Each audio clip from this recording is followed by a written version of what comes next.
आजको भिडियोमा म तपाईहरुलाई यस्तो क्वेशनको एन्सर कसरी निकाल्ने भनेर सिकाउन जाँदैछु। जस्तो तपाईहरुलाई एक्जाममा चाहिँ 1969 जुलाई 20 मा कुन बार परेको थियो भनेर क्वेशन सोधिदिन्छ। अब यो क्वेशनलाई चाहिँ कसरी सल्भ गर्ने भन्दा सबैभन्दा पहिला हामीहरुले सानोबाट ठुलो हेर्ने। जस्तो अब यो 1969 भनेको त वर्ष हो, अनि जुलाई भनेको महिना हो, अनि 20 भनेको चाहिँ गते हो। सो यिन तीनटामा सबैभन्दा सानो त गते हुन्छ। सो हामी चाहिँ यताबाट आउँछौँ, हामी पहिला गते लेख्छौँ। सो हामीहरु के गर्छौँ भन्दा पहिला गते लेख्छौँ, 20 यसरी गते लेख्छौँ। अब यो जुलाई, अब यसलाई चाहिँ तपाईहरुले के सम्झिनुपर्छ भने जस्तो म यहाँ लेखेँ जनवरी, फेब्रुअरी, मार्च, अप्रिल, मे, जुन, जुलाई, अगस्त, सेप्टेम्बर, अक्टोबर, नोभेम्बर, डिसेम्बर। अब मैले यहाँ 12 महिनाहरु लेखेँ हैन, 12 महिनाको फर्स्ट लेटर मात्रै लेखेँ। एक्जाममा टाइम बचाउनले मात्रै यसरी गर्नु होला तपाईले। तर तपाईले यसलाई याद गर्नुभयो भने चाहिँ एक्जाममा गर्नु पनि पर्दैन।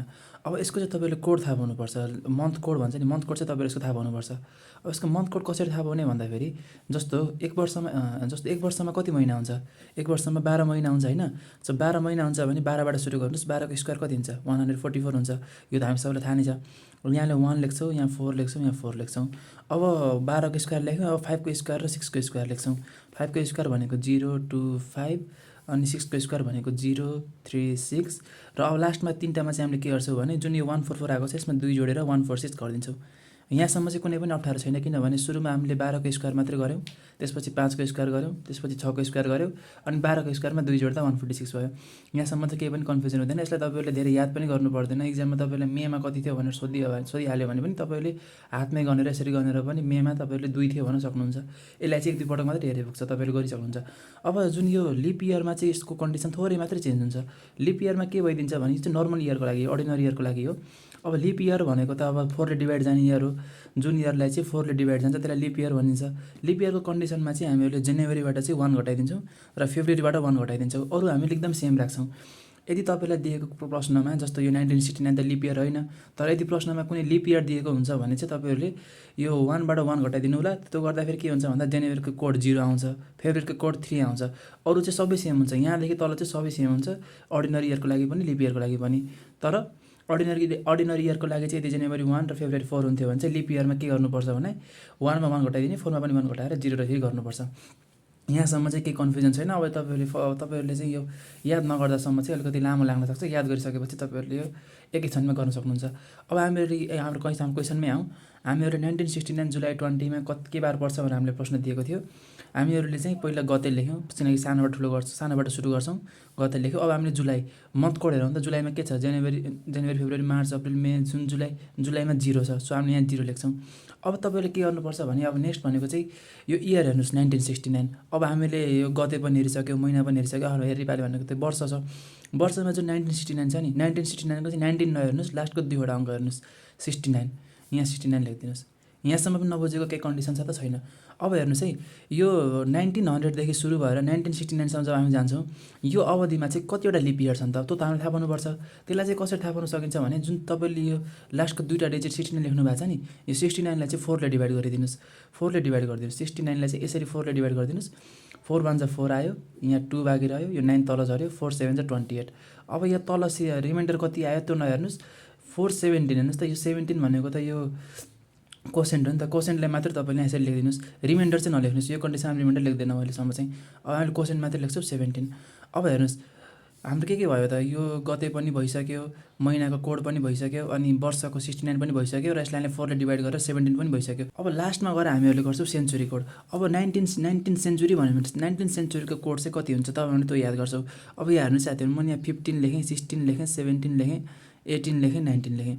अब तपाईले 15 बाटै नर्मली सुरु गर्नुपर्ने हुन्छ। तपाईले 15 देखि 22 सम्म जान्नुभयो भने चाहिँ तपाईलाई इनफ हुन्छ एक्जामको लागि। एक्जाममा चाहिँ प्रायः जस्तो 19 20 नै सोधिदिन्छ। अब हेर्नुस् 15 भनेको कति हो त? 1500 देखि लिएर 1599 सम्म। 16 को कति? 1600 देखि लिएर 1699 सम्म।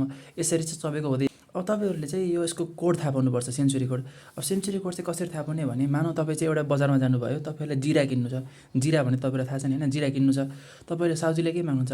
साउजी जीरा छ 4 पोका, जीरा छ 4 पोका दिनुस् न भनेर भन्छ। यसरी तपाईहरु सम्झिन सक्नुहुन्छ। यो एउटा सूत्र मात्र हो, तपाईहरु जसरी पनि सम्झिन सक्नुहुन्छ। मैले यहाँ 0 लेखेँ, 6 4 2 फेरि 0 6 4 2 अब जति आउँछ 0 6 4 2 हुँदै हुँदै जान्छ है।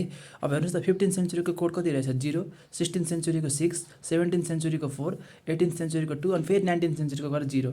अब हाम्रो त 19 सेन्चुरी नै हो किनकि 1969 भनेको छ। 19 सेन्चुरी छ भनेपछि हामीले के लेख्छौँ त यहाँ अब 0 लेखिदिन्छौँ, कोड 0 भयो। अब यो सबैलाई हामीले 7 ले डिभाइड गर्छौँ। अब तपाईँहरूले चाहिँ यसलाई नजोड्नु होला, जोड्नतिर नलाग्नुहोस् है, यसलाई नजोड्नुहोस्। अब पहिला तपाईँले के गर्नुपर्छ भन्दा अब हेर्नुहोस् है, यो सबैलाई चाहिँ अब हामीले 7 ले डिभाइड गरिदिन्छौँ। अब यो सबैलाई चाहिँ 7 ले डिभाइड गर्छौँ। जस्तो 20 लाई पहिला गरौँ है, 20 लाई 7 ले डिभाइड गर्दाखेरि 7 2 14 हुन्छ, 7 रिमाइन्डर कति बच्छ 6 बच्छ किनकि 7 3 21 हुन्छ, त्यो त 20 लाई एक्सिड गर्यो, यो हुने भएन। 7 2 14 हुन्छ, 20 - 14 कति भयो त 6 बाँकी रह्यो, 6 लेख्छौँ। अब 7 ले 0 लाई डिभाइड जाँदा यो 0 नै भयो, 0 ले 7 लाई डिभाइड जाँदा 0 नै भयो, 7 ले 0 लाई गयो भन्दा इन्फाइनाइट हुन्छ। अब 69 लाई हेर्नुहोस् है, 7 कति चाहिँ 69 हुन्छ त। अब 7 10 जा 70 हुन्छ भनेपछि 7 10 जा 70 हुन्छ, 69 लाई एक्सिड गर्यो भनेपछि पक्कै पनि 7 9 जा 63 हुने भयो। अब 63 र 69 मा कति फरक छ भन्दा 6 को फरक छ, फेरि पनि 6 लेख्छौँ। अब 17 7 2 जा 14 हुन्छ, 3 को फरक छ 3 लेख्छौँ, 0 अगेन 0 नै लेख्छौँ, 0 लाई 0 नै लेख्छौँ है। अब हामीले 7 गरौँ, अब चाहिँ हामीले जोडौँ। यहाँ पनि हामीले जोडेन हेर्नुहोस् त, यो कन्डिसनसम्म जोडेनौँ, तर जब हामीले अब 7 ले डिभाइड गरेर भइसक्यो अब चाहिँ हामीले जोड्न सक्छौँ। 6 + 6 12 हुन्छ, 12 + 3 15 हुन्छ, 15/7। यहाँसम्म पनि केही समस्या हुँदैन। अब फेरि 7 ले डिभाइड गरिदिनुहोस्, 7 2 जा 14 हुन्छ, 7 2 जा 14 हुन्छ हेर्नुहोस् है, 7 15 7 2 जा 14 हुन्छ। यहाँ कति बाँकी रह्यो भन्दा 1 बाँकी रह्यो, रिमाइन्डर कति बाँकी रह्यो भन्दा 1 बाँकी रह्यो। अब यो 1 भनेको चाहिँ डे कोड हुन्छ क्या, जस्तो सन्डे मन्डे हुन्छ नि। अब 1 भनेको के हुन्छ त, सन्डे भनेको Sunday Monday Tuesday Wednesday Thursday लेख्छ नि, सन्डे भनेको त 1 हुन्छ, मन्डे 2 ट्युसडे 3 हुन्छ। सो 1 भनेको के हो त सन्डे हो। यसरी हाम्रो एन्सर के आयो त सन्डे आयो। अब यो क्वेसन चाहिँ तपाईँले बुझ्नुभयो होला। अब मैले पनि भर्खर च्यानल स्टार्ट गरेको भएर सायद मैले बुझाउन सकेँ कि सकेन, तर यो गर्ने तरिका चाहिँ एकदम सिम्पल छ। यो भिडियोलाई तपाईँले बुझ्नु भएन भने फेरि एकचोटि हेर्नुहोस्, मजाले बुझ्नुहुन्छ। तपाईँले ध्यान दिनुपर्ने कुरा के छ भने पहिला तपाईँले यो मन्थ कोड लेख्नुपर्ने हुन्छ। मन्थ कोड लेख्ने बेलामा चाहिँ अर्डिनरी इयर आयो भने चाहिँ 12 को स्क्वायर, 5 को स्क्वायर, 6 को स्क्वायर, 12 को स्क्वायर + 2, केही समस्या नै भएन। लिप इयर आयो भने पनि केही समस्या भएन, तर तपाईँले जनवरी फेब्रुअरीमा चाहिँ 1 घटाइदिनु पऱ्यो। जनवरीमा 1 घटाइदिनुहोस् 0 भयो, फेब्रुअरीमा 1 घटाइदिनुहोस् 3 भयो। अब यो पनि केही समस्या भएन। अब तपाईँले अर्को कुरा के ध्यान दिनुपर्छ भने सेन्चुरी कोड पनि तपाईँले याद गर्नुपर्छ। 15 देखि 22 याद गरे हुन्छ, यसरी नै याद गर्नु होला।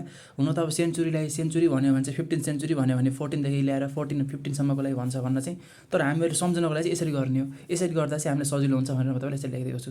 अब अर्को कुरा याद गर्नुपर्ने के छ भने जस्तो हामीले यो लेखेको भनेको चाहिँ हामीले कन्डिसन सेट गरेको, हामीले क्वेसनमै दिएको कुराहरूलाई यहाँ लेखेको। अब यहाँ लेखिसकेपछि हामीले 69 लाई 69 लेख्यौँ। यो 69 मा चाहिँ अब 1900 देखि लिएर 1969 को अवधिसम्म कतिवटा लिप इयर छ त भनेर थाहा पाउनको लागि चाहिँ यो 69 लाई 4 ले डिभाइड गर्यौँ। हाम्रो कोसेन्ट भनेको 17 आएको थियो, 17 हामीले यहाँ लेख्यौँ। यसलाई हामीले यहाँ जोड्दैनौँ, सेकेन्ड स्टेपमा जोड्न चाहिँ नलाग्नु होला।